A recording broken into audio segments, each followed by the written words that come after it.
Перекис водород тууралуу сүйлөп бермекчимин. Күнүнө 10 тамчыдан ичип жаткандар жакшылап болуңуздар. Бул эки максатта чыгарылган дары каражат. Биринчиси антисептик, башкача айтканда тазалоо. Экинчиси болсо гемостатик, канды токтотуу. Көбүн эсе стоматологияда, кулак ооруларында, анан дагы албетте сырттан жарат алганыбызда колдонулат. Ошондой эле гинекологияда дагы кээ бир учурларда колдонулат.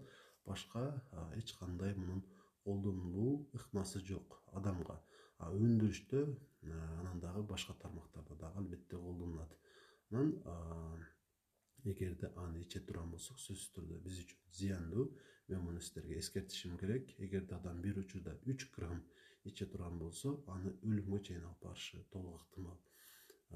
Мен 10 жылдан бери ичип жүрөм дешиңиз мүмкүн.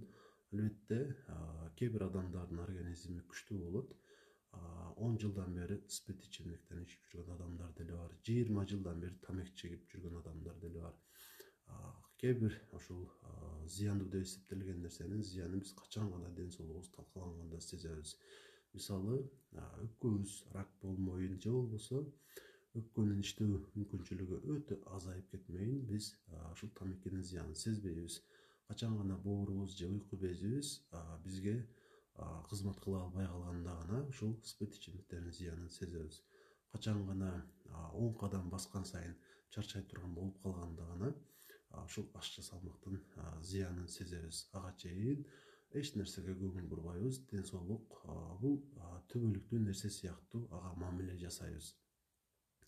Албетте, өйдө айтып өткөнүмдөй, перекис водород дагы ушул катарда зыяндарга кирет. Аны иче турган болсок, эмнеси менен зыяндуу? Биринчи кезекте бул кычкылдандыргыч, демек ракты чакырышы мүмкүн.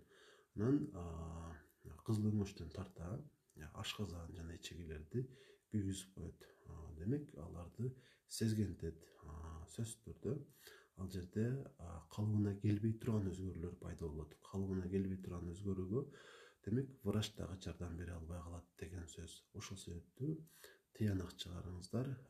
Кээ бир адамдар ушунчалык аты чыккан, атактуу болсо дагы адашуусу мүмкүн. Анткени ал адам. Жалпыга ушул бирдей тартипте сунушталган эрежелерге баш ийип жашоо деле туура негизи. Анан эгерде кимдир бирөө сизге ушул дары каражат ичүүнү сунуштай турган болсо, биринчи кезекте өзүнөн сураңыз. Ичеби, ичпейби? Андан кийин гана сиз тыянак чыгарып көрүңүз өз алдыңызча.